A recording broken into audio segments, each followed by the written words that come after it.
¿Es una buena idea decirle a un enfermo de cáncer que abandone el tratamiento médico y que solo ponga fuerza de voluntad para curarse? ¿O a alguien que sufre diabetes que deje el tratamiento con insulina porque solo apelando a su convicción y su fuerza de voluntad podrá curarse? La respuesta es no, no es una buena idea. Ahora, si nos dirigimos hacia alguien que sufre adicción a drogas, ¿es una buena idea sugerirle que más que buscar tratamiento, solo apele a su fuerza de voluntad para dejar de consumir? En este caso, la respuesta seguramente va a ser variada, porque hay un consenso bastante generalizado o un pensamiento generalizado de que la adicción a drogas es un problema de falta de voluntad para dejar de consumir. Y eso lo asocian en general a cuestiones éticas, morales o de costumbres.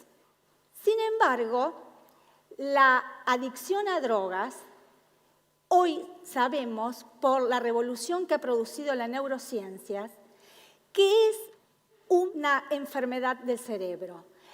La adicción a drogas es una enfermedad crónica que va más allá de la intoxicación aguda con la droga. Es una enfermedad que produce alteraciones persistentes en los circuitos de motivación y recompensa cerebrales y en las tomas de decisiones. Es una enfermedad que produce una serie de trastornos en el individuo, un aumento de motivación por la droga y una pérdida de control sobre su uso. Esto ocasiona en ese individuo una serie de trastornos laborales, problemas sociales, problemas familiares, problemas en el estudio y en la salud asociadas al consumo. Ahora, ¿qué hacen las drogas para preocupar y ocupar a los individuos de esta manera? Las drogas pertenecen a grupos químicos diferentes. Tenemos cocaína, anfetamina, nicotina, marihuana, etanol, heroína. Todas distintas, pero con una particularidad. Todas producen liberación de dopamina en el circuito de placer y recompensa cerebrales. La dopamina es una sustancia que se activa en situaciones de euforia, de placer, de bienestar, de movimiento. Y también es activada por las recompensas naturales, como el agua, el sexo y el alimento. No solamente en nosotros, los humanos, sino en todas las especies, asegurando el mantenimiento de funciones vitales. Y también en nosotros se estimula esa dopamina por las recompensas estrictamente humanas, como un logro deportivo, un logro profesional, el nacimiento de un nieto o, ¿por qué no?, ganarnos la lotería. Y entonces ahora se estarán preguntando, ¿por qué las drogas son malas si me producen lo mismo que las recompensas naturales y me hacen sentir bien? Porque las drogas se comportan como hackers de este circuito, lo usurpan. A medida que voy consumiendo la droga, se va desarrollando un fenómeno de amplificación de la respuesta y de ese impacto sobre dopamina. Es un fenómeno que se llama desensibilización. Ese fenómeno no se desarrolla solo la droga, sino a claves, señales, lugares que están asociados a la droga y que solos por sí mismos no tienen significado, pero que lo adquieren en asociación con la droga. Es, por ejemplo, una jeringa, un lugar donde se consume, puede recordar la droga y producir una liberación de dopamina y va anticipando la respuesta de la droga. Entonces se empieza a producir como un fenómeno de sensibilización del deseo. Entonces empieza a no coincidir a veces en el cerebro de la persona que consume lo que yo me imagino que me va a pasar con la droga de lo que realmente me pasa. Es lo que ocurre a veces con algunos adolescentes que en la previa se imaginan lo que van a consumir en el boliche y luego cuando están ahí no responde a sus expectativas. Esto puede ser disparador en algunos para seguir consumiendo. Y en otros, inclusive, ese consumo se puede hacer reiterado, diario, hasta que llega un momento en que ciertos organismos vulnerables, cuando no tienen la droga circulando, manifiestan lo que se denomina el síndrome de abstinencia. ¿Pero es la dopamina la única responsable de este espiral adictivo? No. Hay otros mensajeros químicos que actúan con la dopamina. Y hay uno de ellos que es muy importante, que se llama glutamato, que se libera en la vecindad de dopamina, que fortalece las asociaciones, las memorias con la droga, favoreciendo la conducta adictiva a largo plazo, favoreciendo el impulso de consumir y promoviendo las recaídas en los individuos que quieren dejar. Pero la pregunta del millón sigue siendo, ¿por qué algunos se vuelven adictos y otros no? Existen a grandes rasgos dos grupos de factores que hacen vulnerables a los organismos a desarrollar adicción a drogas. Uno son los genéticos, los que vienen impresos en nuestro ADN. Hay laboratorios enteros y programas de financiamiento enteros dedicados a identificarlos en el extranjero. Y hay otros que son los socioambientales o adquiridos, que son los que se van desarrollando a lo largo de la vida, van impactando a lo largo de la vida. Entre ellos, las sociedades modernas tienen un cóctel explosivo de dos, que son el estrés y las drogas, porque hay una alta disponibilidad de drogas, hay muy fácil acceso y hay una alta probabilidad por la vida que llevamos de sufrir estrés. Y cuando hablo de estrés, hablo desde el estrés que sufrió un veterano de guerra hasta el estrés que se sufre en una oficina por el acoso moral que puede sufrir la persona, hasta el que sufre en el entorno familiar o al estrés que sufren los profesionales en el ejercicio de su actividad. Todos estos tipos de estrés han sido documentados que facilitan la adicción a cocaína. Sin embargo, desde las neurociencias no se sabe exactamente qué pasa con el estrés y las drogas para que esculpan como un escultor el cerebro de tal forma que favorezcan los procesos adictivos. En el Instituto de Farmacología Experimental de Córdoba, CONICET, UNC, con mi equipo de investigación, nos propusimos indagar desde las neurociencias cómo el estrés modificaba el circuito de la recompensa para hacer más vulnerables los organismos a la adicción a droga. Especialmente nos interesó monitorear la química de la recompensa cerebral. ¿Y qué elegimos en ese monitoreo? A dos jugadores claves, que eran la dopamina y el glutamato.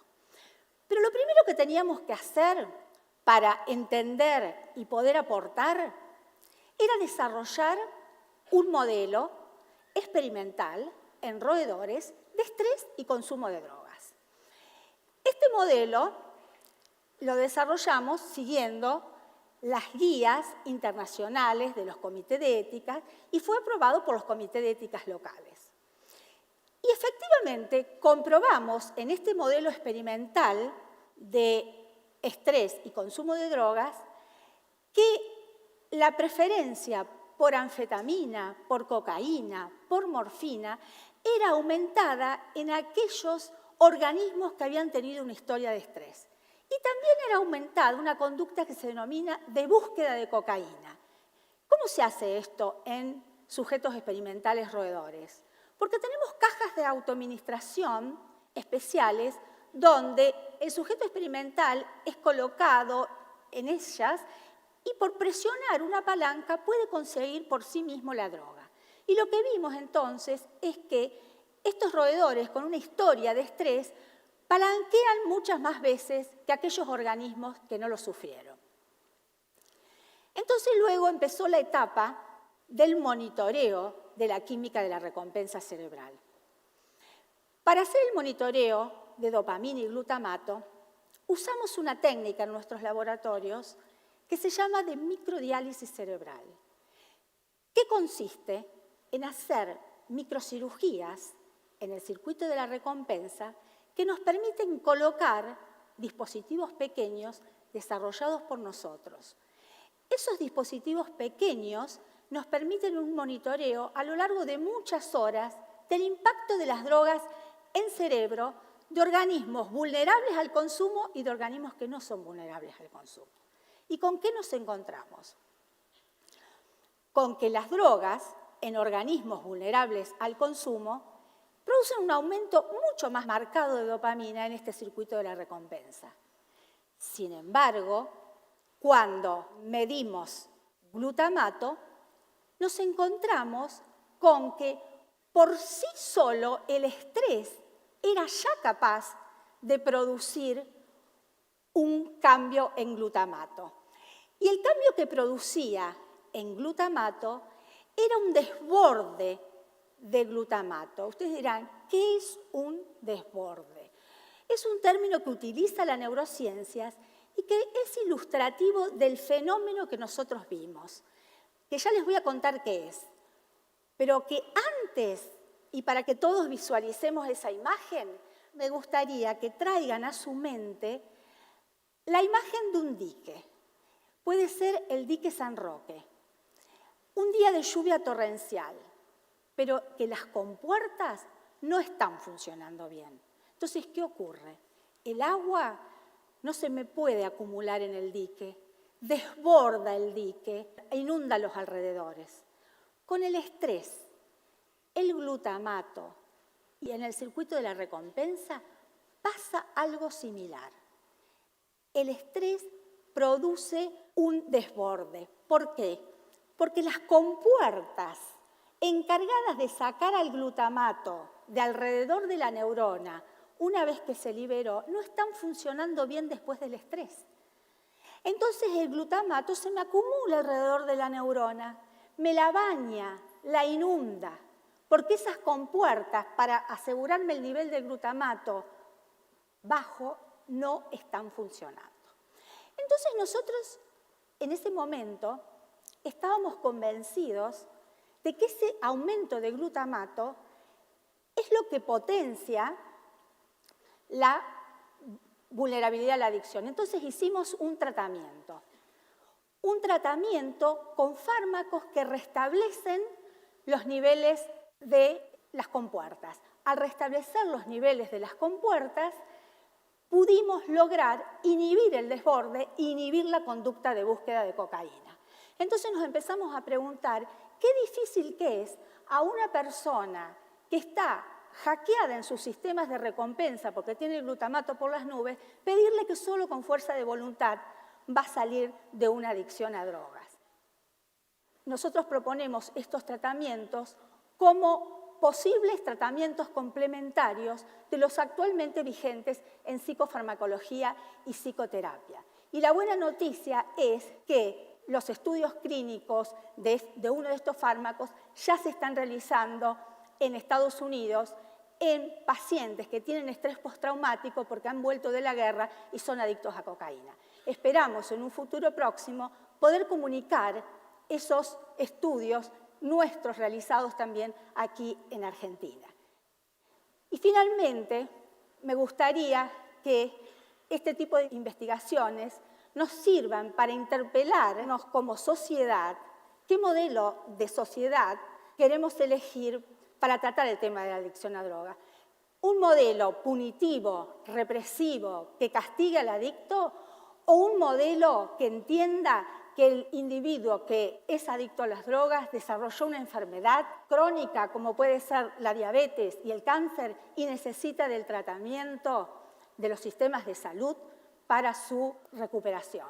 Nosotros pensamos firmemente que las políticas públicas deben ayudar a garantizar el modelo centrado en la salud. Muchas gracias.